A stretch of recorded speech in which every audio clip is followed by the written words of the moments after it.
Assalamualaikum warahmatullahi wabarakatuh. Perkenalkan, nama saya Azizah Olivia Putri, mahasiswa Ekonomi dan Bisnis Islam, Prodi Perbankan Syariah kelas A YN Madura. Video ini dibuat untuk memenuhi tugas UTS mata kuliah Pendidikan Akhlak Tasawuf dengan dosen pengampu Bapak Muhammad Khalid Wardi, MHI.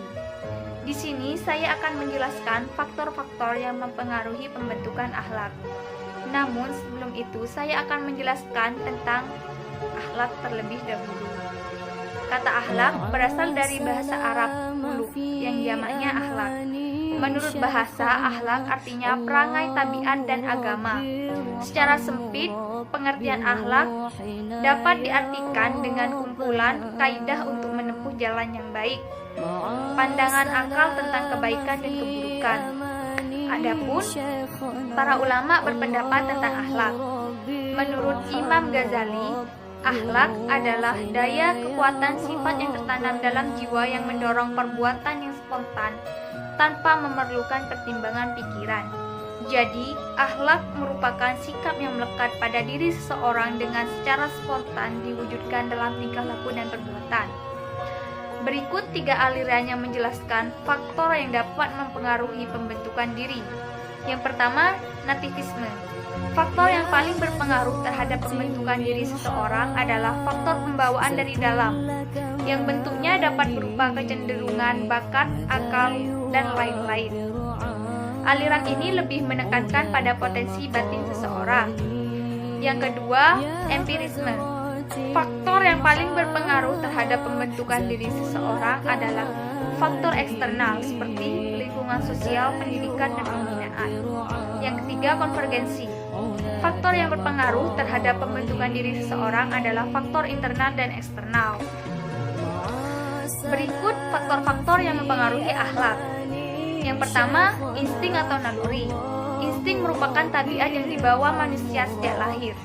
Para psikolog menjelaskan bahwa insting berfungsi sebagai motivator penggerak yang mendorong lahirnya tingkah laku. Antara lain, A. Naluri makan. Manusia lahir telah membawa suatu hasrat makan tanpa didorong oleh orang lain. B. Naluri berjodoh. Laki-laki menginginkan wanita dan wanita menginginkan laki-laki. C. Naluri keibuan. Tabiat kecintaan orang tua kepada anaknya dan sebaliknya kecintaan anak kepada orang tuanya. D. Naluri berjuang. Tabiat manusia untuk mempertahankan diri dari gangguan dan tantangan.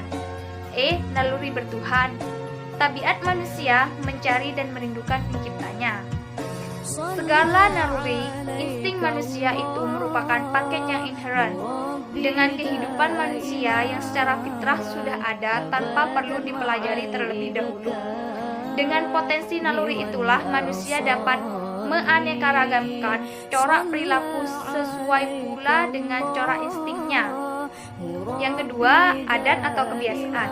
Adat atau kebiasaan adalah tindakan dan perbuatan seseorang yang dilakukan secara berulang-ulang dalam bentuk yang sama, sehingga menjadi kebiasaan, seperti berpakaian, makan, tidur, olahraga, dan sebagainya. Perbuatan yang telah menjadi adat atau kebiasaan tidak cukup hanya diulang-ulang saja, tetapi harus disertai kesukaan dan kecenderungan hati terhadapnya. Orang yang sedang sakit rajin berobat, minum obat, mematuhi nasihat-nasihat dokter tidak bisa dikatakan adat kebiasaan. Sebab dengan begitu dia mengharapkan sakitnya lekas sembuh. Apabila ia telah sembuh, dia tidak akan berobat lagi kepada dokter. Jadi, terbentuknya kebiasaan itu adalah karena adanya kecenderungan hati yang diiringi perbuatan.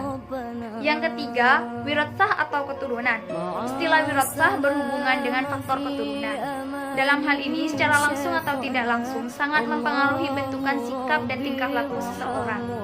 Sifat-sifat asasi anak merupakan pantulan dari sifat-sifat asasi orang tuanya. Terkadang, anak itu mewarisi sebagian besar dari salah satu sifat orang tuanya. Peranan keturunan, sekalipun tidak mutlak, dikenal pada setiap suku, bangsa, dan daerah. Yang keempat, milieu atau lingkungan. Salah satu aspek yang turut memberikan saham dalam terbentuknya corak sikap dan tingkah laku seseorang adalah faktor milieu, lingkungan di mana seseorang itu berada. Milieu artinya suatu yang melingkupi tubuh yang hidup meliputi tanah dan udara. Sedangkan lingkungan manusia ialah apa yang mengelilinginya seperti negeri, lautan, udara, dan masyarakat. Milieu ada dua macam. Yang pertama lingkungan alam. Alam yang meliputi manusia merupakan faktor yang mempengaruhi dan menentukan tingkah laku seseorang. Lingkungan alam mematahkan atau mematangkan pertumbuhan bakat yang dibawa oleh seseorang. Pada zaman Nabi Muhammad pernah terjadi seorang badu yang kencing di serambi masjid. Seorang sahabatnya membentak, tapi Nabi melarangnya. Kejadian tersebut menjadi contoh bahwa badu yang menempati lingkungan yang jauh dari masyarakat luas tidak akan tahu norma-norma yang berlaku. Yang kedua, lingkungan sosial. Manusia hidup selalu berhubungan dengan manusia lainnya. Itulah sebabnya manusia harus bergaul. Oleh karena itu, dalam pergaulan akan saling mempengaruhi dalam pikiran, sifat, dan tingkah laku. Contohnya, akhlak orang tua di rumah dapat pula mempengaruhi akhlak anaknya. Begitu juga, akhlak anak sekolah dapat terbina dan terbentuk menurut pendidikan yang diberikan oleh guru-guru di sekolah. Setiap perilaku manusia didasarkan atas kehendak. Apa yang dilakukan manusia timbul dari kejiwaan. Walaupun panca indera kesulitan melihat pada dasar kejiwaan, namun dapat dilihat dalam wujud kelakuan. Maka setiap kelakuan pasti bersumber dari kejiwaan. Demikian yang bisa saya sampaikan mengenai hal-hal yang berkaitan dengan faktor-faktor yang dapat mempengaruhi pembentukan akhlak. Semoga para penonton dapat memahami penjelasan yang telah saya paparkan dan dapat menjadi masukan ilmu bagi masyarakat. Semoga bermanfaat bagi kehidupan dunia dan akhirat. Sampai jumpa. Wassalamualaikum warahmatullahi wabarakatuh.